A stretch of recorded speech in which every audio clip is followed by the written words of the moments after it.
እንግዲህ ዛሬ የምንጀምረው መዝሙር 133 ነው። መዝሙር 133 በጣም ተወዳጅ መዝሙር እንደሆነ ሁላችሁም የምታውቁት መዝሙር ነው እና በጣም የምንወደው በተለይም በቸርች በጉባኤ በህብረት ስንገናኝ በተለያየ ፌሎሺፕ በተለያየ በሰፈር ውስጥ በቤት ህብረት በቤተሰብ ስንገናኝ ምንጠቅሰው ጥቅስ ነው እና ወንድሞች በህብረት ቢቀመጡ የሚለውን ቃል ማለት ነው እና እሱን ነው ዛሬ ከሱ ነው የምንጀምረው። ያው እንደምታውቁት ከዚህ በፊትም እንደተገለጠው ይሄ የማዕረግ ወይም ዘ ሶንግ ኦፍ አሴንሽን ወደ ላይ የማረግ ማለት ነው እና መዝሙር የሚባለው በተለይም ደግሞ እስራኤላውያን በዓመት 3 ጊዜ የሚያደርጉት ትልልቅ በዓል አለ። እንደምታውቁት ፓስኦቨር ወይም የፋሲካ በዓል ሁሉም ህዝብ በአንድነት የሚሰበሰቡበት በዓል ነው። ሁለተኛው ደግሞ የባለ 50 የሚባለው በዓል ማለት ነው። እሱም ደግሞ ሁሉም ሰው የሚገኝበት በዓል ነው። ከዛ ሶስተኛው የዳስ በዓል ነው። እስራኤላውያን ከግብፅ ወጥተው እስራኤል ወይም ከነአን እስከሚደርሱ ድረስ በድንኳን ውስጥ ያለፉበትን የምድረ በዳ ጉዟቸውን የሚያስታውሱበትን እግዚአብሔር በዛ ውስጥ ሁሉ እንዴት እንደጠበቃቸው እግዚአብሔርን የሚባረኩበት እነዚህ 3 በዓላቶች በዓመት ውስጥ የሚያከናውኑት ናቸው እና እዚህም ቦታ ላይ የምናየው የማዕረግ መዝሙር የሚባሉት ከመዝሙር 120 እስከ 134 ድረስ 15 መዝሙሮች አሉ። ይሄ ምን ይታሰባል? በቤተ መቅደሱ 15 ደረጃዎች አሉ። የሆነኛው ቦታ ላይ 15 ደረጃዎች አሉ። በእያንዳንዱ ደረጃ ላይ እነዚህ 15 መዝሙሮች ይዘመራሉ ተብሎ ይታመናል እና ነገር ግን ክፍሉን ሄደን ይሄ የማዕረግ መዝሙር የሚባለውን ሄደን ስናጠና የምናገኘው የመጀመሪያው ነገር ምንድን ነው ስንል እስራኤላውያን ለበዓላት የሚዘምሩት መዝሙር መሆኑን ይጠቁመናል። ይሄ ወደ ኢየሩሳሌም ሲወጡ ኢየሩሳሌም ወይም ጽዮን በተራራ ላይ ነች፣ ከፍ ባለ ስፍራ ላይ ነው ያለችው። ስለዚህ በመውጣት ጊዜ የሚዘምሩት ስለሆነ አሴንሽን የሚለውን መውጣት ማድረግ የሚለውን በዛ እናየዋለን። ሁለተኛው የሚያሳየው ደግሞ አንዳንድ የታሪክና የሃይማኖት ሊቃውንት እንደሚሉት በቤተ መቅደስ ውስጥ ይሄ አሁን ቅድም ያልኳችሁ ከሴቶች አደባባይ ወደ ወንዶች አደባባይ የሚወስደው 15 ደረጃዎች አሉት እና ከፍ ከፍ ከፍ እያለ ነው የሚሄደው። እነዚህን 15 ደረጃዎች እየወጡ በእያንዳንዱ ደረጃ ላይ ቆመው የሚዘምሩት መዝሙር ነው። ስለዚህ ይሄም አንደኛው ይሄ የማዕረግ የሚባለው ለዛ ይሆናል። ሶስተኛው አመለካከት ያለው መንፈሳዊ እድገትን ግሮዝን የሚያሳይ ነው ብለው ደግሞ የሚናገሩ ሰዎችም አሉ። እንግዲህ በዋናነት አሁን እኔ እሱ ላይ ላወራ ሳይሆን ከዚህ ከመዝሙሩ ሐሳብ ጋር ስለሚሄድ ከሱ ጋር ላገናኘው ስለፈለግኩ ነው። መዝሙር 133 ሲጀምር አማርኛችን እንደሚጀምረው አይደለም አጀማመሩ። እንግሊዘኛው ላይ ያለውን ቃል ስታነቡት ቢሆልድ የሚል ወይም እነሆ የሚል ቃል ታገኛላችሁ። ቢሆልድ ሃው ጉድ ኤንድ ሃው ፕሌዛንት ኢት ኢዝ ፎር ብራዘርን to dwell together in unity ይላል። ይሄ ቢሆልድ የሚለው ቃል ወይም እነሆ የሚለው ቃል በጣም ወሳኝ ቃል ነው። መጽሐፍ ቅዱሳችሁ ላይ ቢሆልድ ካለ ወይም እነሆ ካለ ትኩረት ያስፈልገዋል። ቆም ብላችሁ አስቡ። ይሄ ነገር ለህይወት ወሳኝ ነው፣ አስፈላጊ ነው፣ አቴንሽን ስጡት፣ ቆም በሉ የሚል ነው እና እዛም ቦታ ላይ መዝሙር 133 ላይ በኋላ ላይ በአማርኛችን እነሆ እነሆ ያማረ ነው መልካም ነው የሚለው ጋር የሄደው ግን ከመጀመሪያው ጀምሮ የወንድሞችን ህብረት በተመለከተ በደንብ አቴንሽን ሰታችሁ ስሙት የሚል ሐሳብን ታገኙበታላችሁ ማለት ነው። እንግዲህ ይህንን ሐሳብ ስንመለከተው ምን ማለት ነው? በእነዚህ በዓላት ጊዜ በአንድነት የሚሰበሰቡበት ነው፣ በህብረት የሚቀመጡበት ጊዜ ነው። አዎን። ታዲያ ይሄንን መዝሙሮችን ሲዘምሩ ምንድን ነው የሚሰማቸው? ምንድን ነው የሚያደርጉት የነበረው የሚለውን ነገር እንመለከታለን ማለት ነው። ከዚህ ውስጥ የመጀመሪያው ነገር የምንመለከተው ይሄ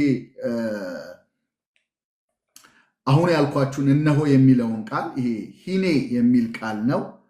ምንድነው? ዝም ብላችሁ እዩ አይደለም የሚለው አንድን አስደናቂና አዲስን ነገር በድንገት ሲታይ የሚገለጽ የግርምት ቃል እነሆ፣ ተመልከቱት፣ እዩት፣ ውበቱን ተመልከቱ፣ አስገራሚ ነው የሚል ነው የሚለውን ነገር እንደው አጽንኦት እንድትሰጡ ትፈልጋለህ። ያው በዕብራይስጥ ኮይኖኒያ የሚለውን ቃል ታገኙታላችሁ። በግሪክ ኮይኖኒያ ወይም በኋላ ላይ ቤተክርስቲያንን፣ ህብረትን፣ ፌሎሺፕን የሚጠቁም ቃል ሆኖ ትመለከቱታላችሁ። እንግዲህ ይህንን ቃል ስንመለከት የሚነግረን ወንድሞች ብሎ ነው የሚናገረውና ብዙ እህቶች ደግሞ እዚህ ከእኔ በስተቀር እህቶች ነው የሚበዙትና ስለዚህ ብዙ እህቶች በቀደምም ላይ ተገኝተው አይቻለሁና ታዲያ እህቶችን አይጠቅስም ወይ ብለን እንድናስብ ያደርገናል። ነገር ግን የወንድሞች የሚለው ሐሳብ ምንድን ነው የሚለውን ጥቂት ማንሳት እፈልጋለሁ እና ሴቶችስ በበዓላት ጊዜ ይገኛሉ ወይ ወይስ በበዓላት ጊዜ ተከልክለዋል ወይ ሴቶች የሚለውን ነገር እንድንመለከት እፈልጋለሁ። ይሄ ወንድሞች የሚለው ሐሳብ አኪም የሚል ቃል በዕብራይስጥ ታገኛላችሁ። ትርጉሙ የአንድ ማህፀን ልጆች የሚል ነው። የአንድ ማህፀን ልጆች ሴቶችም ወንዶችም። አኪም የሚለው ቃል ያንን ነው የሚያሳየው። በሌላ አገላለጥ ደግሞ የአንድ እምነት ወይም የአንድ ዓላማ ተከታዮች ማለት ነው፣ ወንዶችም ሴቶችም። ነገር ግን በአይሁድ ባህልና በብሉይ ኪዳን የመጽሐፍ ቅዱስ አጻጻፍ ወንዶች ሁል ጊዜ የቤተሰባቸው ወኪሎች ሆነው ነው የሚቀርቡት እንጂ በበዓላት ጊዜ ሴቶች እንደሚገኙ በዓሉን በተመለከተ በቅድም ባልኳችሁ በፋሲካ በባለ ሃምሳ በዳስ በዓልም ጊዜ ተሰብስበው እንደሚመጡ ብዙ ማስረጃዎችን ማየት እንችላለን። ለምሳሌ ያክል ሴቶች በበዓላት ጊዜ ይገኙ ነበር ወይ የሚለው ዘዳግም 16 13 እስከ 14 ሄዳችሁ ስትመለከቱ ከአውድማ ከመጥመቂያ ፍሬ በሰበሰብክ ጊዜ የዳስ በዓልን 7 ቀን ትጠብቃለህ። አንተም ወንድ ልጅህና ሴት ልጆችህ፣ ወንድ ባሪያ ሴት ባሪያ፣ በአገር ደጅ ውስጥ ያለ ሌዋዊና መጻተኛ ሴትም ወንድም የሆነ መጻተኛ፣ ድሃ አደግና መበለት ሴት በበዓል ደስ ይበላቸው ይምጡ ያምልኩ ይላል። ሁላችንም የምናውቀው ደግሞ አንደኛ ሳሙኤል ምዕራፍ 1 ላይ ከ3 ከ7 ስንመለከት ህልቃና ፍናና። ስለዚህ እየተመለከትን ያለነው ሴቶች በበዓላት ጊዜ ይገኙ ነበሩ፣ ወንድሞች የሚለው ያንን ይጠቀልላሉ የሚለውን ነገር እንድንረዳው ብዬ ነው እና አንደኛ ሳሙኤል 1 ከ3 ከ7 ላይ ሄደን ስንመለከት የሚሰዋበትም ቀን በደረሰ ጊዜ ለሚስቱ ለፍናና ለወንዶችና ለሴቶች ልጆቿ ሁሉ እድል ፈንታቸውን ሰጣቸው። ሐናንም ይወድ ነበርና ለሐና 2 እጥፍ እድል ፈንታ ሰጣት የሚል ቃል ትመለከታላችሁ። ነህምያ ምዕራፍ 8 ላይ ከ2 እስከ 3 ላይ ይህንንም ቃል ታገኛላችሁ።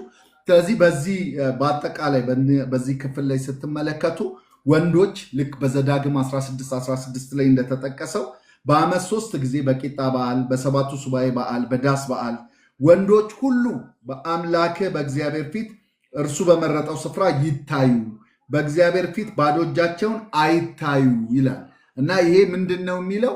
ወንዶች ቤተሰባቸውን ወክለው ይታዩ፣ ባዶ እጃቸውን አይታዩ ይልና ሙሉ ቤተሰቦቻቸውን ሚስታቸውን ይዘው ልጆቻቸውን ይዘው ሴቶቹን ወንዶቹን ይዘው ባሪያዎችን ይዘው ይቆሙና ለእያንዳንዱ ባዶ እጅ እንዳይታዩ ስለተባለ የሚያቀርቡትን ስጦታ ሰጥተው በአምላክ ፊት ይታዩ እንደነበረ ይገልጻል እና በወንዶች የተጠቀሰው ወኪሎች ሆነው የቤቱ ተወካይ ሆነው የሚያቀርቡት ነገር እንዳለ እንጂ መጽሐፍ ቅዱሳችን ወንዱንም ሴቱንም የሚያካትት እንደሆነ በተለይም በዚህ በበዓል ጊዜ የሚሄዱበት ምክንያቱም ቅድም ያነበብኩላችሁ ወይም የነገርኳችሁ የማዕረግ መዝሙር የሚባለው አንደኛው ከወንዶች ወደ ሴቶች ወይም ከሴቶች ወደ ወንዶች ሲኬድ ያለው ደረጃ ነው። ስለዚህ ሴቶች በዛ ቦታ ላይ ይቆሙ እንደነበረ ያመልኩ እንደነበረ ካህኑ ኤሊም ጸልይ እንደሰማት እዛ ቦታ ላይ እንደተገኘች ብዙ ማስረጃዎችን ማንሳት እንችላለን። ነገር ግን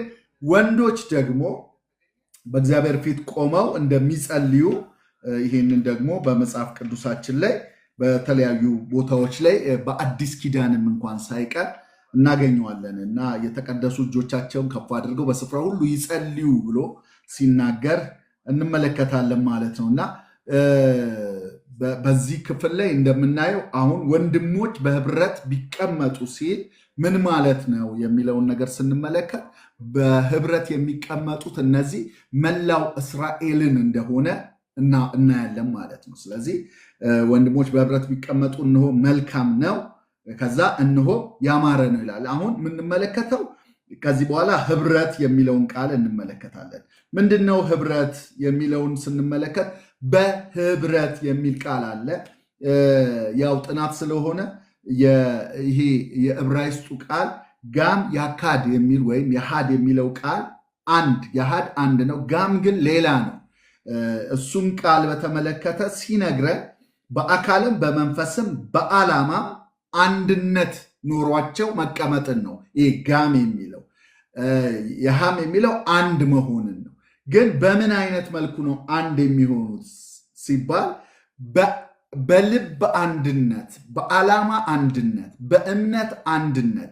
ታዲያ ይሄ ምን ማለት ነው? ፈጽሞ ዩኒፎርሚቲ ነው ወይ ተመሳሳይነት ነው? አይደለም። በልዩነት ውስጥ ያለ አንድነት። ለምን? እያንዳንዱ 12 ነገድ ወደዚህ ስፍራ ሲመጣ ለበዓል ሲሰበሰብ ከየነገዱ ነው። እንደምታውቁት እያንዳንዱ ነገድ ያዕቆብ በነገራቸው የትንቢት ቃል በነገራቸው ማንነታቸውን በሚወክል ምሳሌዎች መሰረት ባንዲራዎች አሏቸው፣ መለያዎች አሏቸው። ከተለያዩ ስፍራ ነው የሚመጡት፣ ነገር ግን እንደ አንድ ሆነው ነው የሚሰበሰቡት የነበሩት እና በወንድሞች በህብረት ቢቀመጡ የሚለው ቃል ያ ህብረቱን የሚያሳየው ምንድን ነው ስንል የልባቸውን አንድነት፣ አምላካቸውን ለማምለክ የተያያዙበትን ዓላማ እንደ አንድ ሆነው መውጣታቸውን የሚያሳይ ነው። ቢቀመጥ የሚለው ቃል ያው ቢኖር የሚለው ዱዌል የሚለውን ቃል ነው የሚያሳየን፣ መኖርን ነው የሚያሳዩ። ለምንድን ነው ብትሉ ያው ለበዓል ሲሄዱ እንደምታውቁት 7 ቀን እዛ ይቆያሉ። አብረው ነው የሚኖሩት። ይነጋገራሉ፣ ያወራሉ፣ ሀሳብ ይለዋወጣሉ፣ ቤተሰብ ለቤተሰብ ይጠያየቃሉ እና 7ቱ ቀን በጣም የሚቀራረቡበት፣ የሚዛመዱበት፣ የሚጠያየቁበት ጊዜ ነው። ትዝ ካላችሁ ሲመለሱ እንደውም ኢየሱስ ክርስቶስን ረስተውት እንደነበረ ትመለከታላችሁ እና ኢየሱስን ረስተውት በቃ ከአንዱ ጋር ነው ብለው ነው ጥለውት የሄዱት የነበረው።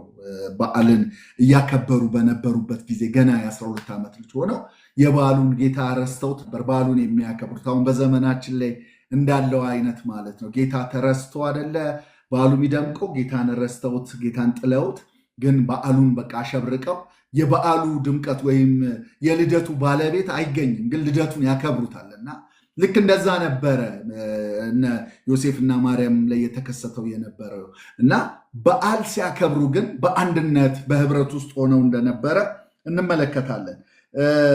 ታዲያ ይሄ ምንን ይፈጥርላቸዋል? መቆየታቸው፣ መቀመጣቸው ቤተሰባዊነትን ይፈጥርላቸዋል። ያ ቤተሰባዊነት ደግሞ እግዚአብሔርን አትራክት ያደርገዋል፣ ይስበዋል፣ በመካከላቸው እንዲገኝ ያደርገዋል፣ የሚወደው ጉባኤ ያደርገዋል። ምን መሆናቸው? አንድ መሆናቸው። ለምን?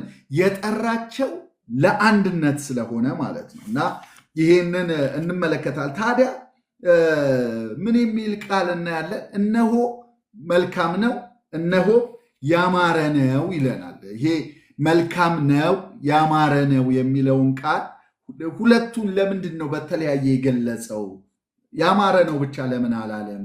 መልካም ነው ብቻ ለምን አላለም ስትሉ ያላለበት ምክንያት አንደኛ መልካም የሆነ ሁሉ አያምርም፣ ያማረ ሁሉ ደግሞ መልካም አይደለም። በህብረት ግን መቀመጥ ሁለቱም ነው ይለናል። ማማርም አለው መልካምነትም አለው ይለናል። እንደምታውቁት ብዙ ምሳሌዎችን ልናነሳ እንችላለን። በጣም መልካም የሆኑ ግን የማያምሩ አሉ። ማለት ጥቅም የሚሰጡ ግን ደግሞ ስናያቸው ለዓይንም የማያስደስቱ ነገሮች አሉ። ወይንም ደግሞ ስናደርጋቸው የማንፈልጋቸው ነገሮች አሉ። ለምሳሌ ያክል ልበላችሁና ኤክሰርሳይዝ መስራት። አሁን እህታችን ቲጂ ጎበዝ ነች ኤክሰርሳይዝ ላይ። ኤክሰርሳይዝ በጣም የሚያምር ነገር አይደለም። እንትን ጉልበት ይጠይቃል፣ ላብ ይጠይቃል፣ እንደገና ደግሞ ዲሲፕሊን መሆን ይጠይቃል፣ ጊዜ ይጠይቃል፣ ብዙ ነገር ይጠይቃል። መልካም ነው ግን እንትን አይደለም። ያማረ የሚለው ፕሌዛንት የሚለው ቃል ደስ የሚያሰኝ አይደለም። አሁን ለምሳሌ ያክል ዳይት የጀመራችሁ ሰዎች ዳይት ስትጀምሩ የምግብ ስርዓታችሁ ስትለውጡ ደስ አይልም። እኔ አሁን ባለቤቴ የምትበላው ህልም የሚል ነገር ነው የምትበላቸው ምግቦች እና አንዳንድ ጊዜ ስታጎርሰ ይገረማለሁ። ማለት ግን የሚጠቅም ነው እሱ፣ በቃ የሚያስፈልግ ነው እሱ። መድኃኒት የሚመር ነው አንዳንዴ የሚዋጠው አይደል? ግን ውስጥ ገብቶ ይሰራል። አያምርም፣ ደስ አያሰኝም፣ ግን ደግሞ ውስጥ ገብቶ የሚሰራው ነገር አለው። ልክ እንደዚህ ነው። አንዳንድ ጊዜ ደግሞ ለምሳሌ ያክል የሚያምር ነገር ግን የማይጠቅም ነገር፣ መልካም ያልሆነ ነገር ደግሞ ብዙ አለ እንደምታውቁት። ለምሳሌ ልበላችሁና አሁን ፊልም ማየት በጣም ደስ ይላል። ስደጋግሙት ደግሞ ምንድን ነው የሚሰራው ስትሉ ጊዜያችሁን ይገላል። ለምሳሌ ያክል ኃጢአት ራሱ እኮ አንዳንድ ኃጢአቶች እኮ ያምራሉ፣ ሰውን ያጓጓዋል። ታያላችሁ አይደለ? ለሔዋን እኮ የነገራት ነገር ባሳያት ጊዜ እኮ የዛፉ ፍሬ ለመብላት የሚያጓጓ ለዓይን የሚያስጎመጅ እንደሆነ ባየች ጊዜ ይላል። ማለት ቀይሯታል እኮ አመለካከቷን። እና ብዙ ቦታዎችን ስንመለከት እንዲህ አይነት የኃጢአት ጉዳዮችን ስንመለከት ሰው አምሮት ነው ፈልጎ ነው፣ ግን ጎጂ ነው፣ ይጎዳል። ስለዚህ የሚያምር ሁሉ የሚጠቅም አይደለም፣ መልካም አይደለም በሌላ አገላለጥ፣ ወይንም ደግሞ መልካም የሆነ ሁሉ የሚያምር ላይሆን ይችላል። ይሄ ቦታ ላይ ግን የተገለጸው በጣም የሚገርም ነው። ወንድሞች በህብረት ቢቀመጡ እነሆ መልካም ነው፣ እነሆ ያማረ ነው፣ ያስደስታልም፣ ጥቅምም አለው። ማስደሰት ብቻ አይደለም፣ የሚጠቅመው ነገር አለ። ከለላ ነው፣ ህብረት ነው፣ የእግዚአብሔር መገኘት ነው፣ እግዚአብሔር የሚፈልገው ነው። ደግሞስ የምትደሰቱ እዛ ውስጥ በሚያሳልፉበት ጊዜ ውስጣቸው ይደሰታል፣ ሰላምን ይሰማል፣ ጥበቃ ይሰማል፣ ኃይል ይሰማቸዋል፣ ኩራት ይሰማቸዋል። ህዝብ ፊት ነው ያለ። ይሄ ሁሉ ህዝብ ሲያመልክ ማየት ደስ ይላል። ህዝቡ ተከማችቶ ታውቃላችሁ አይደለ? ብዙ ወገኖቻችን አንዳንድ የሌሎች ቤተ እምነት በጋራ መውጣት ሲያዩ እንደ አንድ ሆነው ሲወጡ ሲያዩ እኮ የሚቀኑት ነገር አለ። ለምን? አንድነታቸው፣ አለባበሳቸው፣ የሆነ ነገራቸው ይመስጣቸዋል። ያ የሚያምር ነገር አለው። ግን ጥቅም ያለው ደግሞ በእግዚአብሔር ህልውና ውስጥ በሱ አብሮነት ውስጥ መቀመጥ፣ እሱ መልካምም ነው ያማረም ነው በማለት ያስቀምጥልናል መጽሐፍ ቅዱሳችን። እንግዲህ ብዙ ምሳሌዎችን እዛ ላይ ማንሳት ትችላላችሁ። ለምሳሌ ያክል ተግሳጽ፣ ቁጣ ለጊዜው የሚያሳዝን ነው፣ ደስ አይልም ስትሰሙት፣ ግን ደግሞ ጠቃሚ ነው። መጽሐፋችን ዕብራውያን 12:11 ላይ ቅጣት ሁሉ ለጊዜው የሚያሳዝን እንጂ ደስ የሚያሰኝ አይመስልም፣ ዳሩ ግን ለለመዱት የሰላምን ፍሬ እርሱም ጽድቅን ያፈራላቸዋል። ራሱ ንግግር፣ የተግሳጽ ንግግር ሰውን ቶሎ እንትን የሚለው ነው፣ የሚጎዳው ነው። ነገር ግን በጊዜ ሂደት ውስጥ ደግሞ የሚጠቅመው እንደሆነ እንመለከታለን። ይሄ ህብረት፣ አንድነት የሚለው የህብረት ወይም አንድነት የሚለው ቃል ቅድም እንደነገርኳችሁ በልዩነት ውስጥ ያለ ነገር ግን በአንድ ዓላማ የተሳሰሩ አንድን እምነት የያዙ ወይም አንድ ተልዕኮ ያላቸው ሰዎች በጋራ የሚቀመጡበት ነው። እሱን ያማረም ነው መልካምም ነው በማለት ይገልጽልናል ማለት ነው። ታዲያ ይሄንን ማማሩንና መልካምነቱ ወይም መልካም መሆኑንና ያማረ መሆኑን የሚያስደስት ያማረ ፕሌዛንት የሚለው የሚስብ መሆኑን ሲገልጽልን ሁለት ምሳሌዎችን ይነግረናል። አንደኛውን ሽቶ ብሎ ነው የሚያስቀምጥልን፣ ወይም ደግሞ ዘይት ብላችሁ አሁን እኛ የምናደርገው ሽቶን እንዳታስቡት። ለምን? በአሮን ላይ የሚፈስ የነበረው ሽቶ ይሄ በስስት የምንረጨው አይደለም እና በአሮን ላይ የሚፈሰው የነበረው ሽቶ መፍሰስ አለበት። ከዚህ ጀምሮ እስከ ታች ድረስ የሚወርድ ሽቶ ነው። ለሱ ብቻ እንዲሰራ እግዚአብሔር ያዘዘው የሚቀመምበት ሬሲፒው የተለየ የሆነ እግዚአብሔር ላሰበው አጀንዳ ብቻ የሚውል ሽቶ ነው ያ እና አንደኛው ሽቶ የሚለውን ነገር እናያለን። ሁለተኛው ግን ጠል የሚለውን ነገር እንመለከታለን። እናንብባቸው። እንደዚህ ይላል፣ ከራስ እስከ ጢም እንደሚፈስ እስከ አሮን ጢም በልብሱ መደረቢያ እንደሚወርድ ሽቶ ነው። አሁን መልካም ነው ያማረ ነው ያለውን ነገር ሲነግረን እንደ ሽቶ ነው አለ። ውበቱ ሽቶ ነው፣ መዓዛ አለው፣ የሚሸተት ነገር አለው። ከላይ ግን የሚጀምር ነው፣ ወደ ታች የሚወርድ ነው፣ ሁሉ ጋር የሚደርስ ነው ይህ ሽቶ ብሎ በዘይት መልክ ወይንም ደግሞ በአሮን ላይ የሚፈሰው እሱ ለመለየት ብቻ ደግሞ አይደለም። በኋላ ላይ ከሌሎች ጥቅሶች ጋር ሄደን ስናየው በደንብ አንደርስታንድ እናደርገዋለን።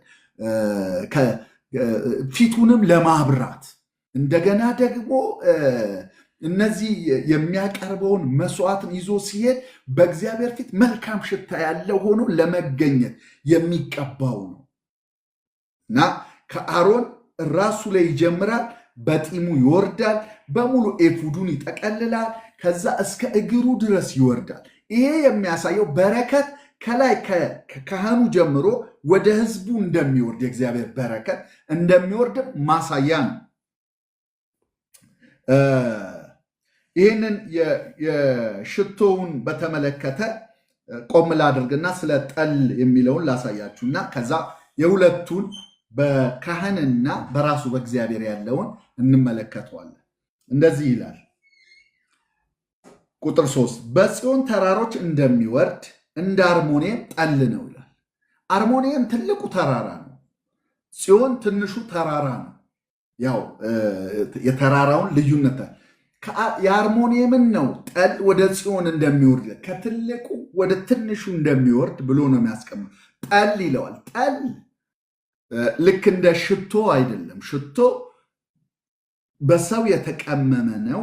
እግዚአብሔር መለየቱን መቀደሱን ለህዝቡ ደግሞ የተለየ ሰውን እንደሰጣቸው በህዝቡና በእግዚአብሔር ፊት የሚቆም ካህን እንዳላቸው ማሳያ ነው።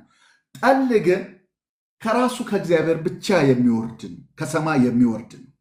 ይህንን ሁለቱን ይዛችሁ የሽቶውንና የጠሉን ምስጢር የምታገኙት ወረድ ስትሉ እንደዚህ ይላችኋል። በዚያ እግዚአብሔር በረከቱን ሕይወትንም እስከ ዘላለም አዟል ይላል።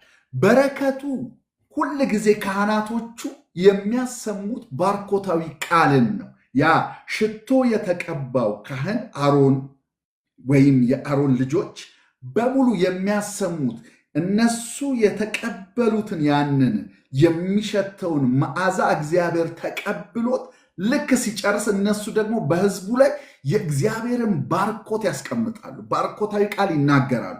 በጣም የሚገራርሙ የባርኮታዊ ቃሎች አሉ። ሁላችንም የምናውቀውን ዘኍልቍ 6ን ላንብላችሁ እና ከዚህ ከመዝሙር 133 ጋር አገናኝተን እናየዋለን። ዘኍልቍ ምዕራፍ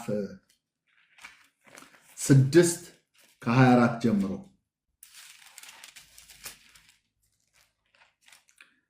እንደዚህ ይላል። ይሄ ባርኮት ነው። ብዙ ቦታዎች ላይ ይህንን ባርኮት ታገኛላችሁ። ዘኍልቍ 6 ከ24 እስከ 26 እንደዚህ ይላል። ለአሮን ልጆች ንገራቸው፣ የእስራኤል ልጆች ስትባርኳቸው እንዲህ በሏቸው። አሮን ልጆች ሲባርኩ እንዲህ ብለው ይባርኩ አላቸው። ምን? እግዚአብሔር ይባርክህ ይጠብቅህም፣ እግዚአብሔር ፊቱን ያብራልህ ይራርህም፣ እግዚአብሔር ፊቱን ወደ አንተ ያንሳ ሰላምንም ይስጥህ፣ እንዲሁ ስሜን በእስራኤል ልጆች ላይ ያደርጋል፣ እኔም እባርካቸዋለሁ ይላል። አሁን ልብ ብላችሁ ስሙ። አሁን መዝሙር 133 ላይ ስናነብ ምን ብሎ ነው ያስቀመጠልን? አንደኛው የአሮን ሽቶን አስቀምጦልን ከዛ በዚያ በወንድሞች ህብረት መካከል በረከትንና ሕይወትን አዟል አለ። በረከቱ እስራኤልን በሙሉ የሚባርከው የካህኑ የአሮን ልጆችና የአሮን ድምፅ ነው። እንዲህ የሚል ድምፅን ያሰማሉ፣ አዋጅን ያውጃሉ። ሕይወት የሚሰጥበት ግን ራሱ እግዚአብሔር ነው። እነሱ ሲባርኩት በረከትን ሲያስቀምጡ፣ እግዚአብሔር ደግሞ ልክ ጠልን ከሰማይ አውርዶ በአርሞንኤም ተራራ ላይ ወርዶ የጽዮንን እንደሚያረሰርሳት እንደሚያረካት ሪፍሬሽ እንደሚያደርጋት ሁሉ እግዚአብሔር የነዚህን ባርኮት ተቀብሎ እሱ ራሱ ይባርካቸዋል። ምን ሲሉ እነሱ እግዚአብሔር ይባርክ ይጠብቅ ሲሉ በዛ አንድነት ውስጥ በዛ ህብረት ውስጥ ምን ይታያቸዋል? መጠበቅ፣ አንዱ አንዱን እንደሚጠብቅ እግዚአብሔር ያንን እንዳዋቀረላቸው ይታያቸዋል። ከዛስ እግዚአብሔር ፊቱን ያብራል ሲል አሮን በተቀባው ቅባት በተቀባው ሽቶ አማካኝነት ፊቱ እያበራ ነው የሚወጣው። ልክ እንደዚሁ እግዚአብሔር ራሱ ፊቱን ያብራልህ እያለ እየባረካቸው ነው። ከዛም በኋላም ስትመለከቱት ደግሞ ይራራልህም።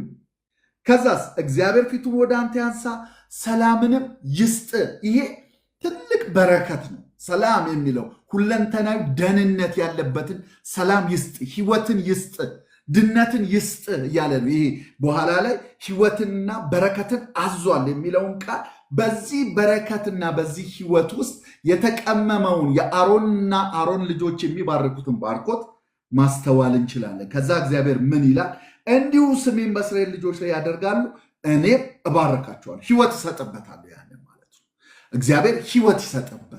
ስለዚህ በረከት የሚለውን ከአሮን ከክህነት አገልግሎት ጋራ ከሽቶ ጋራ ስታያይዙት የሚነገር ቃል እንደሆነ ስታያይዙት ህይወት የሚለውን ቃል በዚያ እግዚአብሔር ያዘዘው ህይወት ደግሞ ከላይ የሚወርደውን ጠል ፍሬያማ እንዲሆን እንዲበቅል የሚያደርገውን ህይወት እንዲኖረው የሚያደርገውን እግዚአብሔር በዛ በረከት አማካኝነት ተጠቅሞ ሰዎችን ወደ ህይወት እንደሚያመጣ፣ ወደ ድነት እንደሚያመጣ፣ ወደ ሰላም እንደሚያመጣ የሚያሳይ ነው እና ይሄ ወንድሞች በህብረት ሲቀመጡ የሚሆነው የሽቶውን የጠሉን በረከት ያገኛቸዋል የሚል ነው። ይሄ አንደኛው የሽቶው ሰው ስለሆነ የሚቀመመው ከሰው የሚወጣው ቃል ላይ እግዚአብሔር ራሱ ህይወት እንደሚዘራበት የሚያሳይ ቃል ሆኖ ትመለከቱታላችሁ ማለት ነው። ሁለተኛው ደግሞ ጠል የሚለው ራሱ እግዚአብሔር ከሰማይ በኋላ ላይ ስናየው እያንዳንዱን ነገርን የሚያደርገው ሉዓላዊ እግዚአብሔር እንደሆነ፣ ዝናብን የሚያዘንበው እሱ ነው። ራሱ ተፈጥሮ ስለፈለግኩ ነው መዘንበው ማለት አይችልም። እግዚአብሔር ሁሉን ይቆጣጠራል፣ ሉዓላዊ ነው የሚለው ምዕራፍ 134 ላይ እንመለከቷለን። ስለዚህ ወንድሞች በህብረት ቢቀመጡ እነሆ መልካም ነው፣ እነሆ ያማረ ነው፣ ከራስ እስከ ጢም እንደሚፈስ እስከ አሮን ጢም በልብሱ መደረቢያ እንደሚወርድ ሽቶ ነው፣ በጽዮን ተራሮች እንደሚወርድ እንደ አርሞኒየም ጠል ነው። በዚያ እግዚአብሔር በረከቱ ህይወትንም እስከ ዘላለም አዟል። ሁለቱም ከላይ የሚወርዱ ናቸው፣ ሽቶ ጠሉ። ሁለቱም ስራ አላቸው። በረከትን ያውጃል፣ በረከቱን ደግሞ ህይወት ይሰጥበታል እግዚአብሔር። ይህንን ቃል ስታስቡ ደግሞ በእግዚአብሔር ቤት ውስጥ ስትገኙ ወይም በወንድሞች ህብረት ስትገኙ እግዚአብሔር ያዘዘው የሽቶና የጠል ስርዓት አለ። ያ ደግሞ የሚያመጣው በረከት አለ። ይሄ በህብረት ውስጥ በአንድነት ውስጥ የሚገኝ ነው።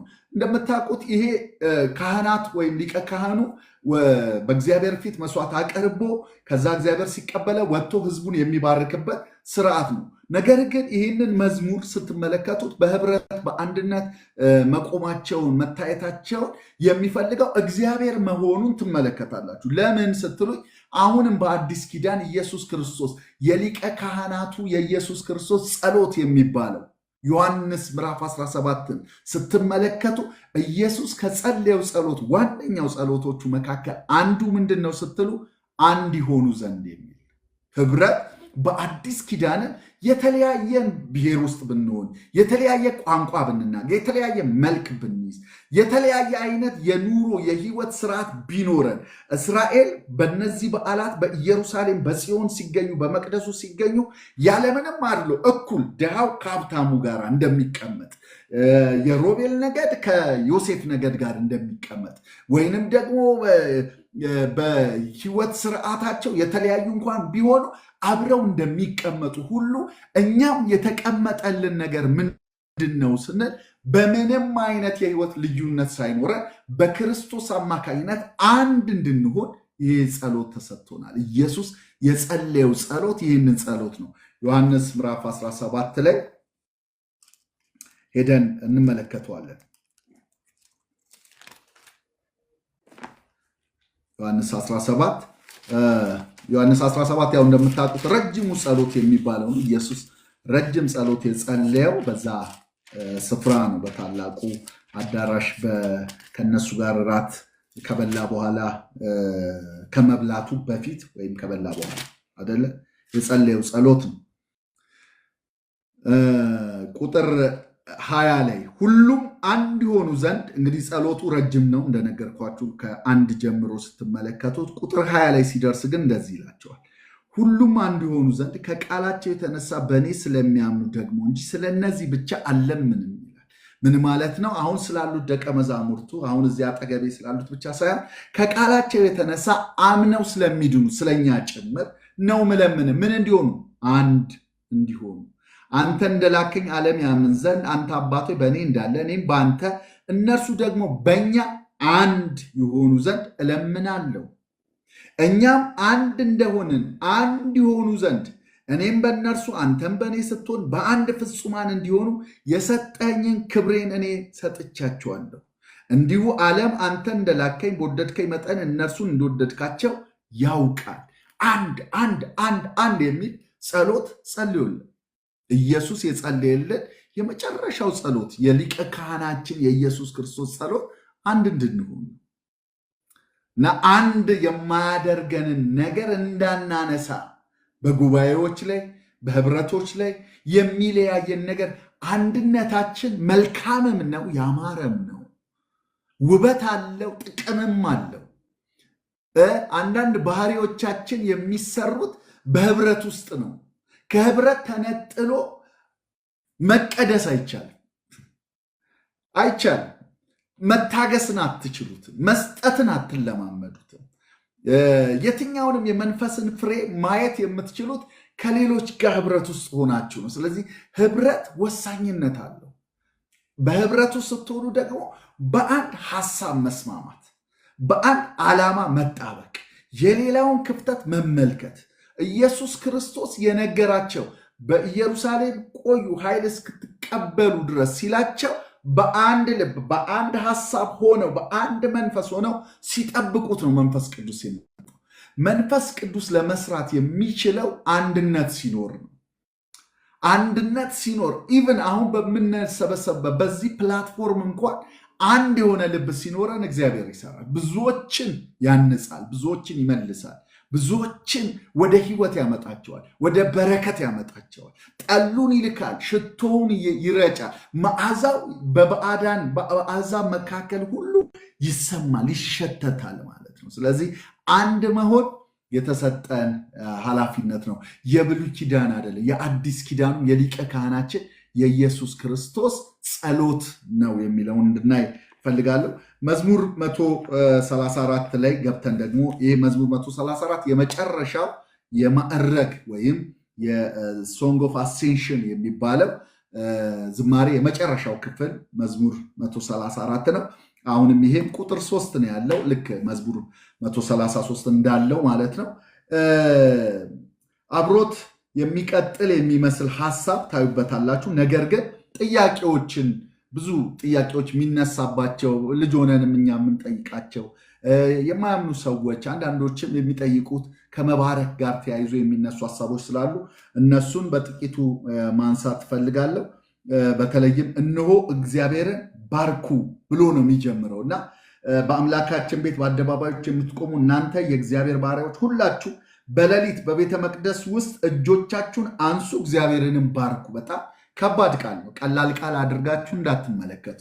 እጅ አንስቶ እግዚአብሔርን መባረክ ቀላል አይደለም እና እኛ የምናውቀው ታናሹ በታላቁ ይባረካል ነው አደለ? ዕብራውያን 7:7 ላይ የሚለ ታናሹ በታላቁ ይባረካል ነው። አሁን ግን እኛ የተባልነው እግዚአብሔርን ባርኩት። ያውም በተለይም ደግሞ የእግዚአብሔር ባሪያዎች የሆናችሁ እናንተ በቤተ መቅደስ ውስጥ እጆቻችሁን አንሱ፣ እግዚአብሔርንም ባርኩት እና በጣም ቀላል ቃል አይደል። ይሄ ባርኮት የሚለው ባራክ የሚለው ቃል ሁለት ትርጉም ነው ያለው። አንደኛው አሁን የነገርኳችሁ ታናሹ በታላቁ መባረኩ ወይም ሰው በእግዚአብሔር መባረኩ ወይም ካህናቶች ሌላውን ሕዝብ መባረካቸው ወይም አባት ልጁን መባረኩ፣ ሽማግሌዎች ልጆችን መባረካቸው፣ ወላጅ ልጆቻቸውን መባረካቸው የሚያሳይ ባራክ የሚለው ቃል እሱን ያሳያል። ሁለተኛው ግን ባርኮት የሚለው ቃል መባረክ የሚለው ቃል የሚያሳየው ከታናሽ ወይም ከሰው ወደ እግዚአብሔር የሚሄድ አክብሮትን ነው፣ ፍርሃታዊ አክብሮትን ነው ወይም አዋጅን ነው። አንተ እንዲህ ነህ ብሎ ማወጅን የሚያሳይ ነው። አሁን እኛ ባረክ ነው፣ ስሙን ባርኩ፣ ማንነቱን ማወጅ ነው፣ ባህሪውን ማወጅ ነው። በተለይም ደግሞ ምዕራፍ 35 ላይ በኋላ ላይ እናየዋለን።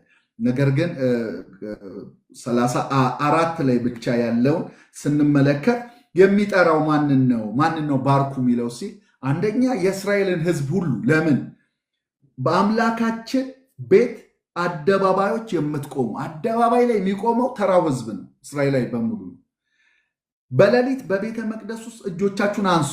በቤተ መቅደስ ውስጥ ሆነው የሚያገለግሉት ማን ናቸው? ባሪያዎቹ ናቸው። የእግዚአብሔር ባሪያዎች ሁላችሁ ይላል። ደግሞ እነዚህ የእግዚአብሔር ባሪያዎች ሌዋውያን ካህናቱን ነው።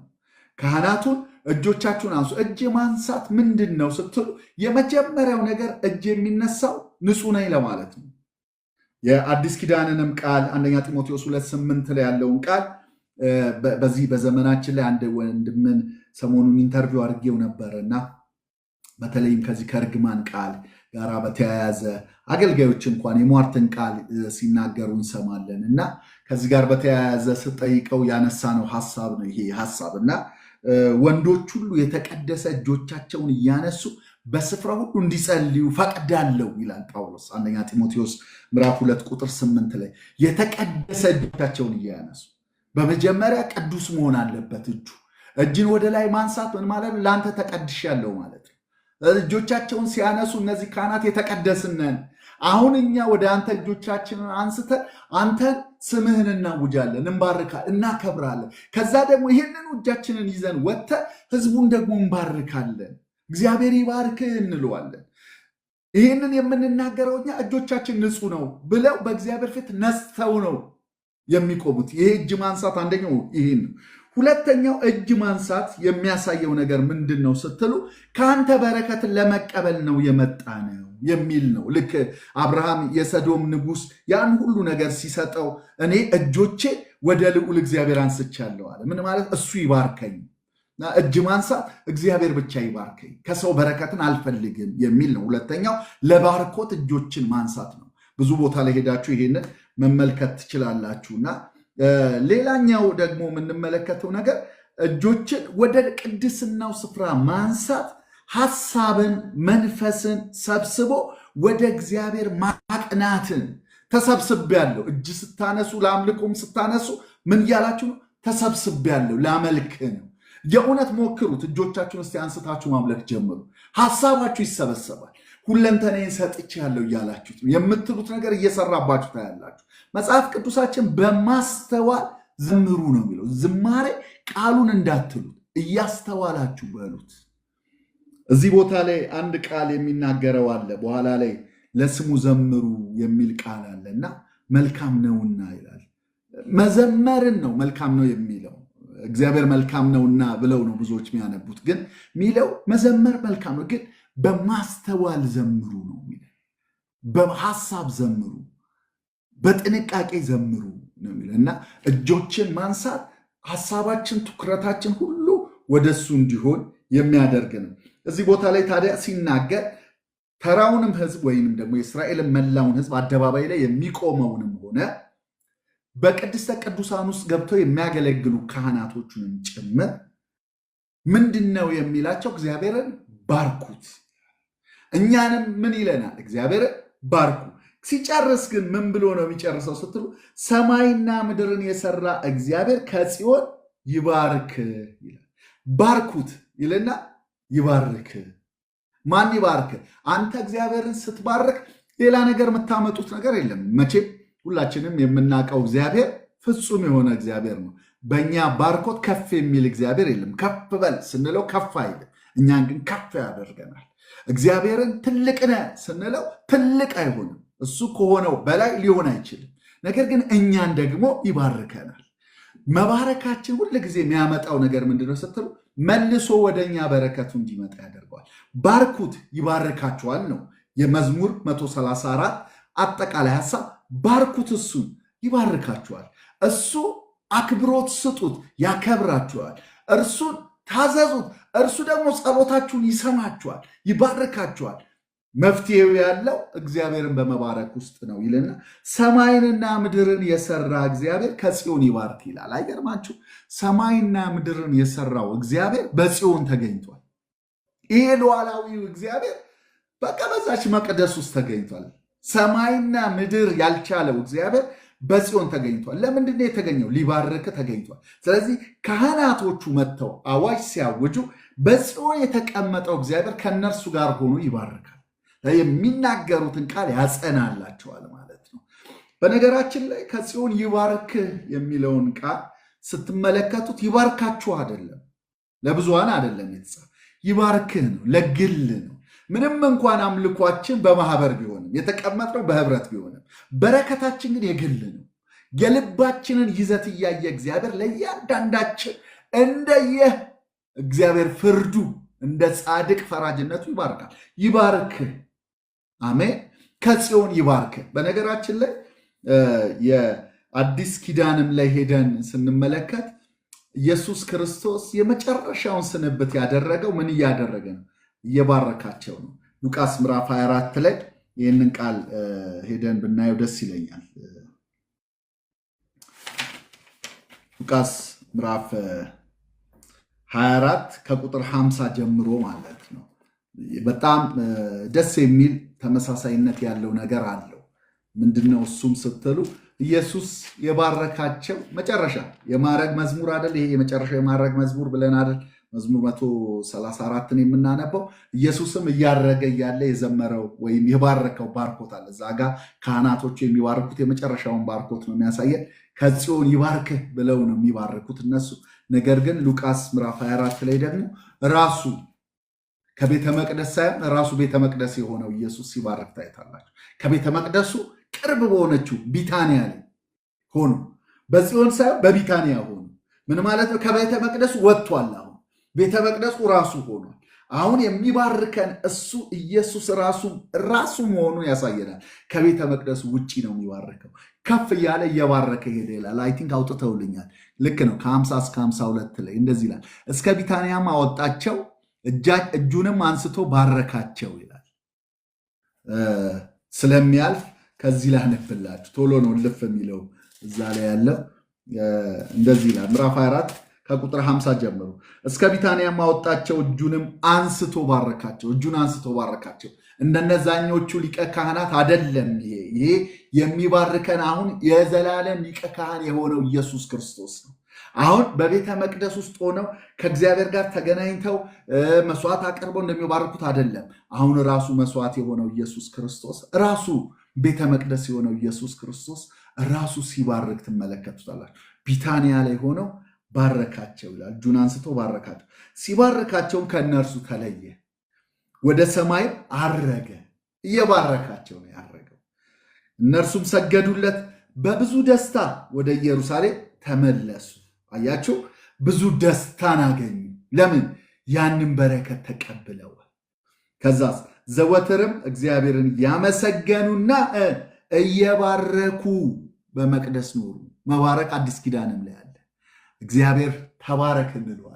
ስንለው እኛ ምን ባረከው እኛ ምንድን ነው እያልን ነው እውቅና እየሰጠ አንተ የተባረክነ ስትሉ በጣም የሚገርማችሁ የሚባል አይመስልም። ራሱ ተባረክ ስትሉት ምንድን ነው አይደል? ብዙ መዝሙሮች አሉን አይደል? ተባረክ የምንለው እግዚአብሔርን የምንባርክበት ብዙ መዝሙሮች አሉ።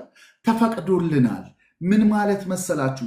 ምገልጸው ቋንቋ የለኝም፣ የምሰጥ ነገር የለኝም። ያለኝ ተባረክ ማለት ነው።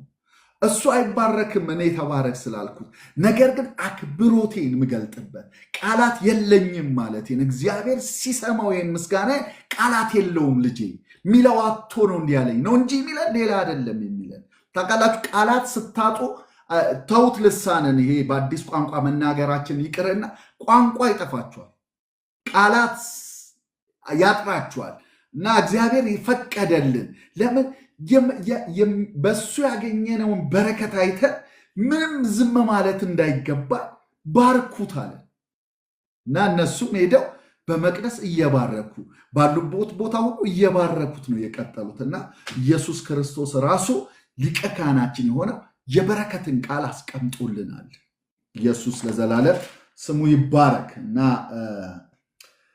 ከጽዮን ይባርክ ይላል። እንግዲህ ኢየሱስ ራሱ የባረከንን ባርኮት በዚህ ምዕራፍ ላይ እንመለከታለን። ከ135 ጀምሮ የምናየው ሃሌሉያ የሚል መግቢያ ነው የምታዩት። ይህ ሃሌሉያ የሚለውን መግቢያ ግን ስናየው እኔ ምን ብዬ ቆም ብዬ አሰብኩና ብዙ ጊዜ ሃሌሉያ እንላለን እና ምንድን ነው ሃሌሉያ ማለት የሚለውን እንድናየው ፈለግኩኝና ሃሌል የሚለውን ቃል ሁላችንም ብዙ ጊዜ ላይ የምንሰማው ቃል ነው። ሃሌል ማለት ምን ማለት ነው? አመስግኑ የሚል ጥሪ ነው። ሃሌል ጥሪ ነው፣ ወይንም ከፍ ከፍ አድርጉት የሚል ጥሪ ነው፣ ትእዛዝ ነው። ለብዙሃን ለማህበረሰብ የቀረበ ጥሪ ነው። አመስግኑት፣ ከፍ ከፍ አድርጉት፣ ወይም እግዚአብሔር ይመስገን በሉ፣ ይመስገን በሉ ይለንን። ሃሌል የሚለው ይሄ ነው። አመስግኑት፣ ከፍ ከፍ አድርጉት፣ ይመስገን በሉት ነው ሃሌል የሚለው። ያህ የሚለው ግን ያህዌ የሚለውን ነው የሚያሳይ። የያህዌ ባጭሩ የተቀመጠው ነው ያህ የሚለው እና እግዚአብሔርን ያህዌ አመስግኑት። ይሄ ዩኒቨርሳል የሆነ ቋንቋ ነው። ታውቃላችሁ፣ በሁሉም ሀገር ላይ ሃሌሉያ ይባላል። እግዚአብሔርን አመስግኑ እያለ ይጠራል። አይደለም እኛ ይሄ ሃሌሉያ የሚለው ቃል በብዛት ያለው በመዝሙርና በራእይ መጽሐፍ እኛ ብቻ ሳይሆን ሰማያዊ ፍጥረታት ሁሉ ሃሌሉያ ይላሉ። እግዚአብሔርን አመስግኑት እያሉ ይጠሩታል፣ ይጣራሉ፣ ለማህበረሰብ ይጣራሉ። ለፍጥረት ሁሉ የሚጠራ ጥሪ ነው። ሃሌሉያ ማለት ያህዌን አመስግኑት፣ ሰዎችን እየጠራችሁ አመስግኑት የሚለው ያሳየናል። ለምን ሲጀምርም ሲጨርስም ሃሌሉያ የሚለውን ቃል በዚህ በመዝሙር 135 ላይ እንመለከታለን። ታዲያ ምንድን ነው የምናመሰግነው? እንዴት ነው የምናመሰግነው ያህዌን ስትሉ የእግዚአብሔርን ስም አመስግኑ ነው። የእግዚአብሔር ስም ባለፈው ጊዜ ላይ በደንብ አውርተናል። ስም ማለት ባህሪው ማንነቱን ነው የሚለውን ነገር ተመልክተናል። ከዛ በኋላ የምናየው ምን ይላል? እናንተ የእግዚአብሔር ባሪያዎች ሆይ አመስግኑት ይላል። የእግዚአብሔርን ስም አመስግኑ ይልና የእግዚአብሔር ባሪያዎች፣ አሁን የእግዚአብሔር ባሪያዎች ሲል ካህናትና ሌዋውያኑን ነው ብለናል። በእግዚአብሔር ቤት ውስጥ በአምላካችን ቤት አደባባይ የምትቆሙ ይላል ቁጥር 2 ላይ አመስግኑት ይላል። ይሄ ደግሞ ማንን ነው የሚለው? ሁሉንም መላውን ህዝብ ነው የሚለውን ነገር ተመልክተናል። ከዛ ለምንድን ነው የምናመሰግነው የሚለውን ቃል ስትመለከቱት ይሄንን ነው ቅድም ያነሳውላችሁ። እግዚአብሔር ቸር ነውና ወይም መልካም ነውና። ከዛስ እግዚአብሔርን አመስግኑ። መልካም ስለሆነ ቸር ስለሆነ ለፍጥረት ሁሉ ለጋስ ስለሆነ እግዚአብሔርን አመስግኑት፣ ስለ ቸርነቱ አመስግኑት ካለ በኋላ ለስሙ ዘምሩ መልካም ነውና ይላል። ይሄ ቅድም የነገርኳችሁ ነው። ለስሙ መዘመር መልካም ነውና። መዘመር መልካም ነው፣ ፕሌዛንት ነው። ቅድም ያነሳ ነው ክፍል ማለት ነው። ወንድሞች በህብረት ቢቀመጡ መልካም ነው፣ ያማረ ነው አይደለም የሚለው? ያስደስታል። መዘመር ያስደስታል። እሱን ማመስገን ያስደስታል። ደስ ያለው ቢኖር ይዘምር አይደለም የሚለው መጽሐፉ። ስለዚህ ለስሙ መዘመር ምንድን ነውና ይለናል? መልካም ነውና፣ ፕሌዛንት ነው የሚለውን ቃል ትመለከቱታላችሁ ማለት ነው። ፎር ኢትስ ፕሌዛንት ይላል። መዘመር ለሱ መልካም ነው እና ቁጥር 4 ላይ ስትመለከቱ ደስ የሚል ቃል አለ። በአዲሱ መደበኛ ትርጉም ላይ ያለውን ቃል ነው ማነብላችሁ። በእርግጥ የመጀመሪያ እግዚአብሔር ያዕቆብን ለራሱ እስራኤልንም ለመዝገቡ መርጦታል ይላል። ያዕቆብን ለራሱ እስራኤልን ለመዝገቡ የሚለውን ቃል ለመፍታት ያው ለራሱ መርጦታል። ቀላል ነው። ያዕቆብን ነው የመረጠው። በጣም ብዙ ጊዜ ላይ የሚነሳ ሀሳብ አለ እንደምታውቁት። ያዕቆብን መረጥኩ ኤሳውን ጠላሁ የሚለውን ቃል ስለ ምርጫ፣ ስለ እግዚአብሔር ሉዓላዊነት ሲነሳ ብዙ ሰዎች ግራ የሚጋቡት ነው። ነገር ግን አንድ ሲምፕል ነገር ምነግራችሁ የእግዚአብሔር ምርጫ ያዕቆብን መምረጥና ኤሳውን መጥላቱ አንድ ነገድ ነው፣ ወይም በአንድ አማካኝነት ነው ኢየሱስ ክርስቶስ የሚመጣው። በያዕቆብም በኤሳውም ሊመጣ አይችልም። በአንዱ ነው መምጣት የሚችለው። ስለ የመረጠው ያዕቆብን ነው፣ እስራኤልን የመረጠው ያንን መስመር ነው ይዞ መጥቶ ከዛ ከይሁዳ አደለ ከዛ የይሁዳ ነገድ ከሆነው ደግሞ ከዮሴፍና ከማርያም ኢየሱስ ይመጣል ማለት ነው። ከሴቲቱ የሚወለደው የተባለው የሚመጣበት መስመር ከያዕቆብ ነው። የእግዚአብሔር ሉዓላዊ ምርጫ ነው። ከሁለቱ አይመጣም ኢየሱስ አይሄድማ ያዕቆብና ኤሳው። ስለዚህ እዚህ ቦታ ላይ ያዕቆብን ነው የመረጠው። በነገራችን ላይ ያልተለወጠውን ያንን አጭበርባሪውን ያንን ራሱን መልኩን የሚቀይረውን ያዕቆብን መርጬዋለሁ ይለናል። ከዛ ግን ሁለተኛ እስራኤል ይለዋል። ደግሞ እስራኤልን ሲያነሳ ግን ሌላ ነገር ይጨምርለታል። እስራኤልን መዝገቡ ይለዋል አረለዛ ውድ ንብረቱ አድርጎ መርጧልና ይላል። እስራኤልን ውድ ንብረቱ አድርጎ መርጧልና ውድ ንብረቱ የሚለውን ቃል ለእስራኤል ነው የሰጠው። ምን ያክል እንዳከበረው ምን ያክል እንደሚወደው እስራኤልን ያዕቆብን ወደ እስራኤልነት የለወጠው እግዚአብሔር ነው። ያዕቆብ ስለ ራሱ ነው የሚያወራው፣ ስለ ያዕቆብ ስለነበረበት ስለ ማንነቱ።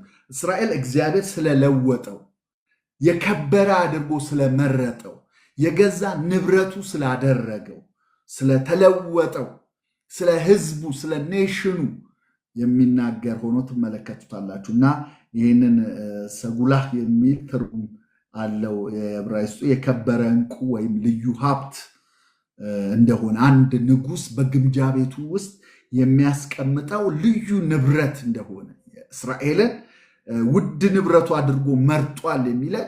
ስለዚህ እንደ ውድ ንብረቱ እንደ ውድ ዕቃው እንደ ከበረ ዕቃ እስራኤልን ሲጠራ ትመለከታላችሁ። ቁጥር 5 ላይ እግዚአብሔር ታላቅ እንደሆነ ጌታችንም ከአማልክት ሁሉ እንደሚበልጥ አውቄአለሁና ይላል። ይኸውላችሁ አሁን እዚህ ቦታ ላይ ሲናገር በህብረት አይደለም የሚናገረው። እኔ አውቄዋለሁ በግል ምንድን ነው ያወቅሁት? ታላቅ እንደሆነ ጌታችንም ከአማልክት ሁሉ እንደሚበልጥ አውቄዋለሁ።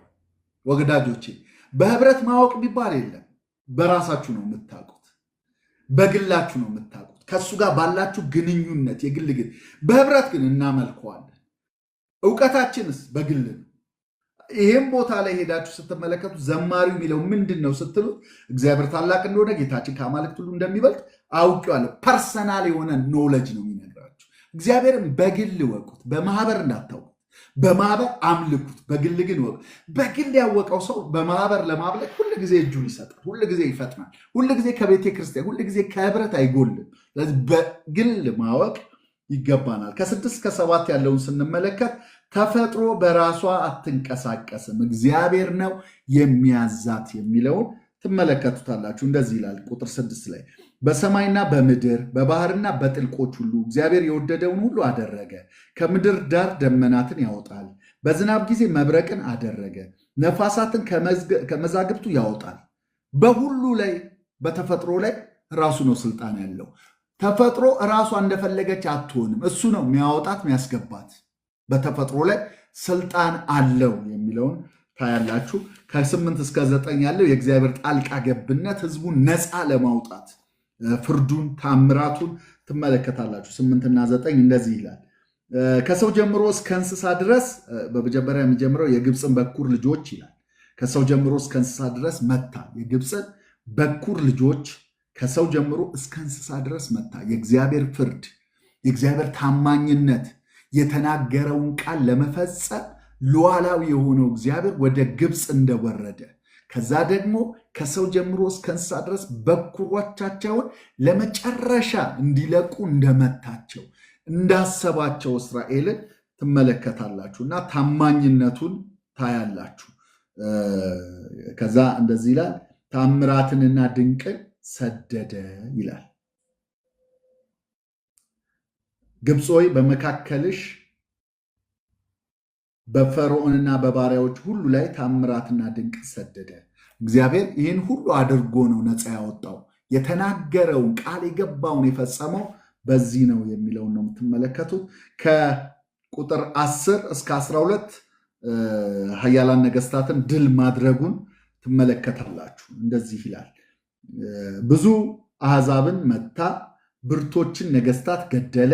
የአሞራውያንን ንጉሥ ሴዋንን፣ የባሳንን ንጉሥ አግን፣ የከነዓንን መንግስታት ሁሉ ገደለ። ምድራቸውንም ርስት አድርጎ ለእስራኤል ለሕዝቡ ርስትን ሰጠ። ገደለና ሰጠ ይላል። ከሱ በላይ ብርቱ የሆነ የለም።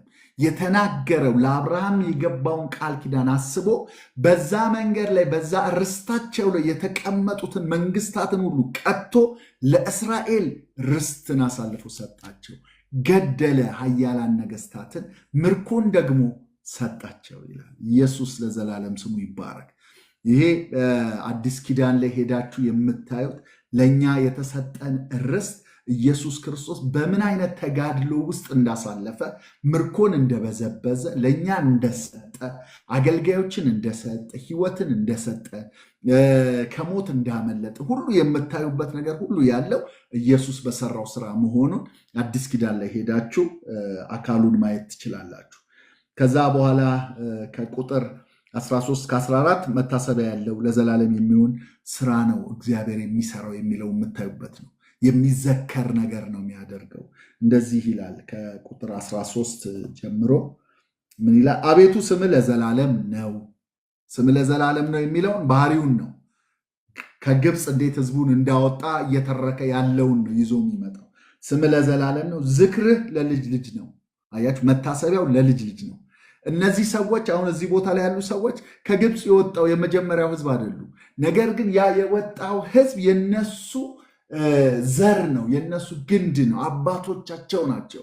ስለዚህ እግዚአብሔር የሰራው ስራ ለትውልድ የሚተላለፍ እንደሆነ የሚዘከር፣ የሚታሰብ፣ የሚቆምለት አንዳች ነገር እንዳለው የሚመሰከር ነገር እንደሚሰራ ታያላችሁ። እግዚአብሔር ዛሬም ያው ነው፣ አይለወጥም። ዛሬም የሚሰራው ነገር ሁሉ ለትውልድ የምናስተላልፈው ነገር ነው።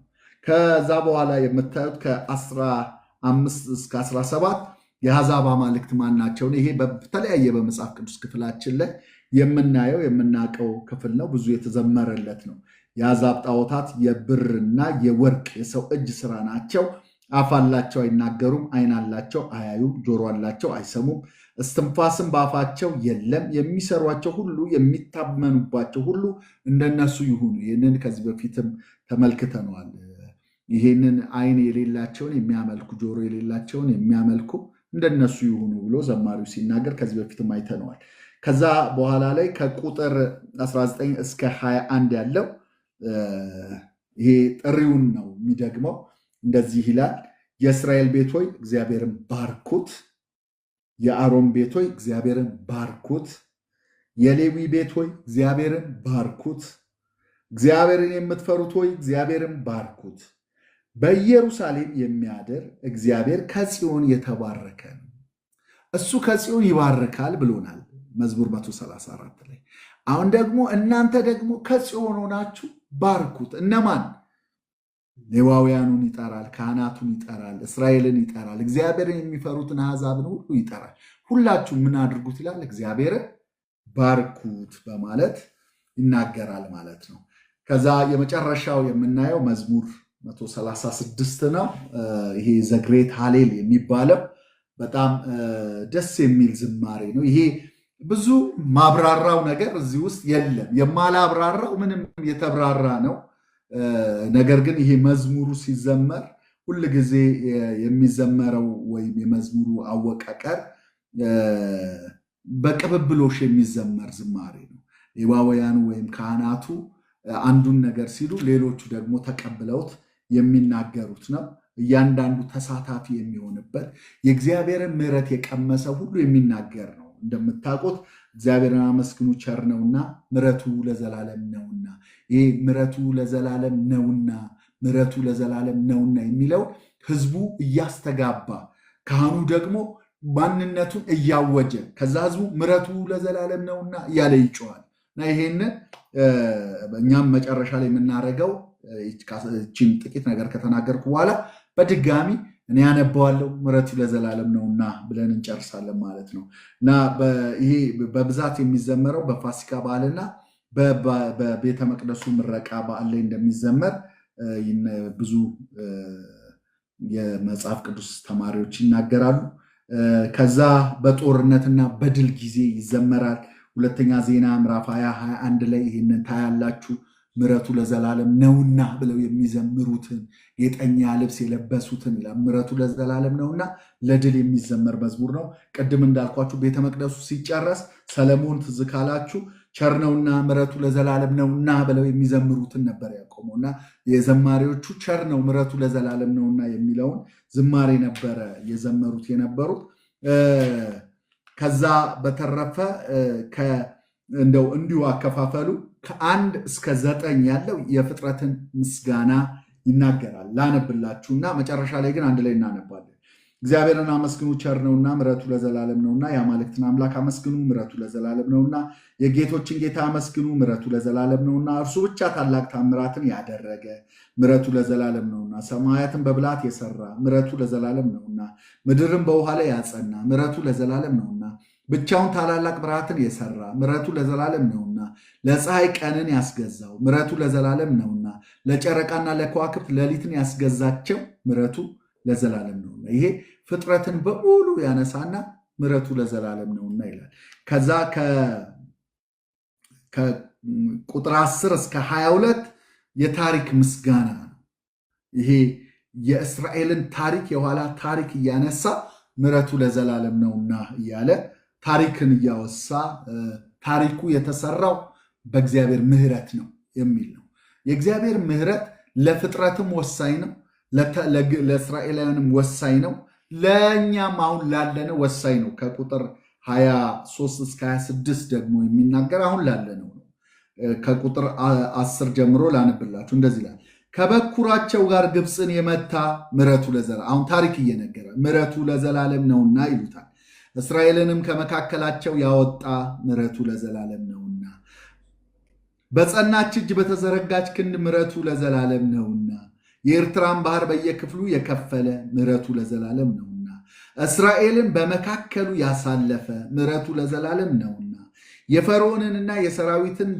የፈርዖንንና ሰራዊቱን በኤርትራ ባህር የጣለ ምሕረቱ ለዘላለም ነውና፣ ሕዝቡን በምድረ በዳ የመራ ምሕረቱ ለዘላለም ነውና፣ ታላላቅ ነገስታትን የመታ ምሕረቱ ለዘላለም ነውና፣ ብርቶችን ነገስታትን የገደለ ምሕረቱ ለዘላለም ነውና፣ የአሞራውያንን ንጉሥ ሴዋንን ምሕረቱ ለዘላለም ነውና፣ የባሳንን ንጉሥ አግን ምሕረቱ ለዘላለም ነውና፣ ምድራቸውን ርስት አድርጎ የሰጠ ምሕረቱ ለዘላለም ነውና፣ ለባሪያው ለእስራኤል ርስት ምሕረቱ ለዘላለም ነውና። እስከ 22 ድረስ ታሪክን እያወሳ ምሕረቱ ለዘላለም ነውና ብሎ በታሪክ ውስጥ ያለውን የእግዚአብሔርን ምሕረትና ለእግዚአብሔር የቀረበውን ምስጋና እናያለን።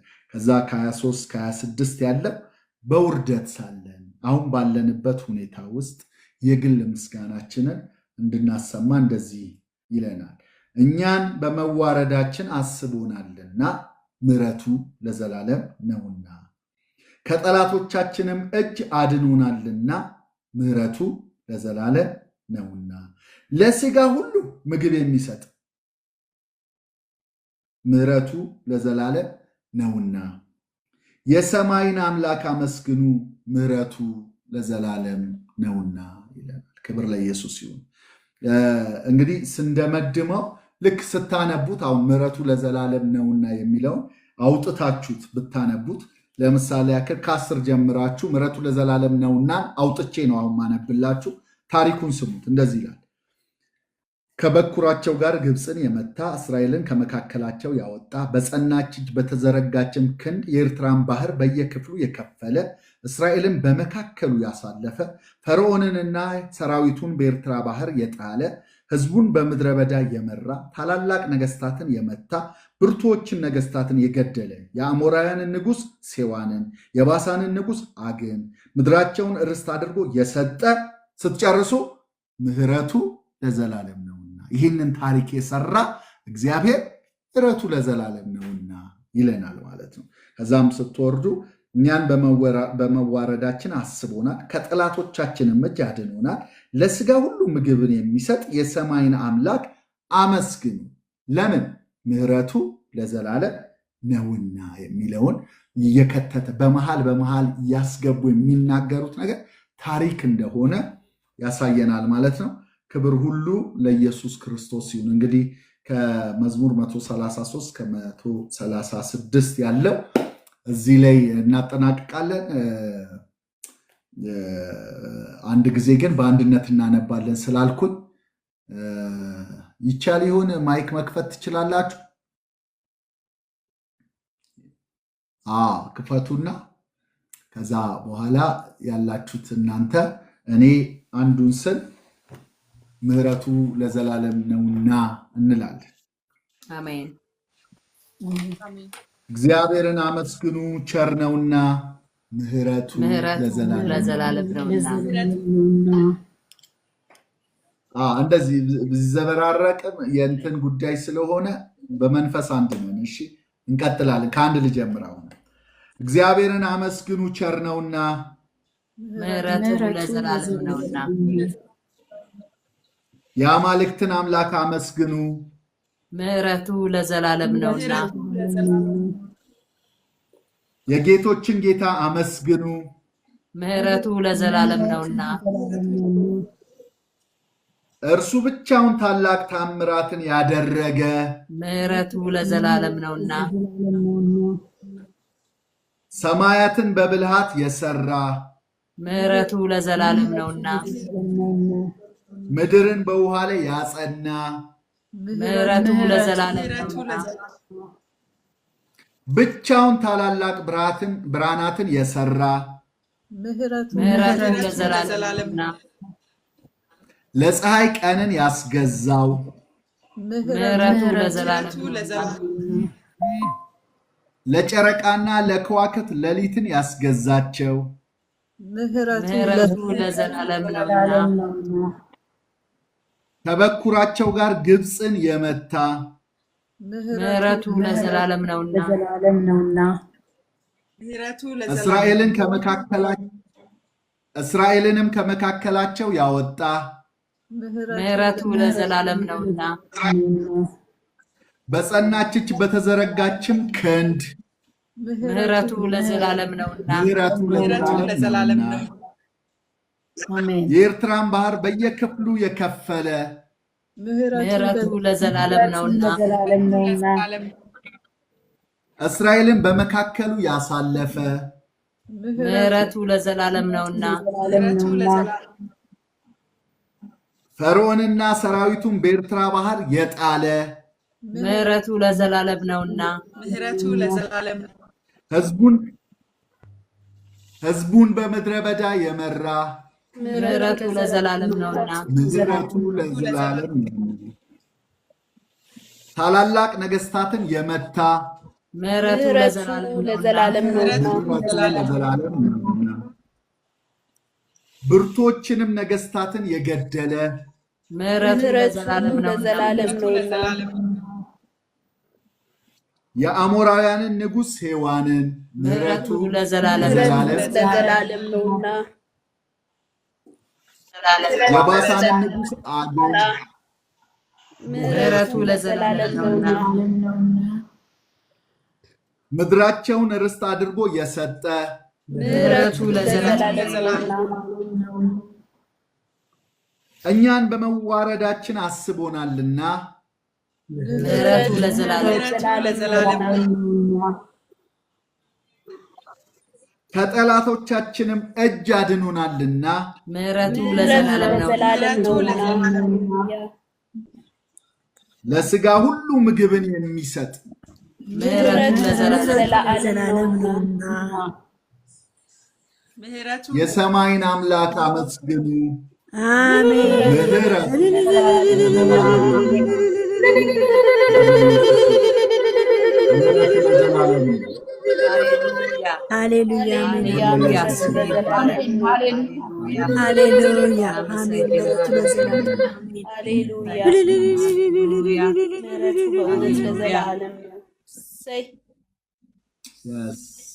ክብር ለኢየሱስ ይሁን። ጌታ ኢየሱስ አብዝቶ ይባርካችሁ። ተባረኩ።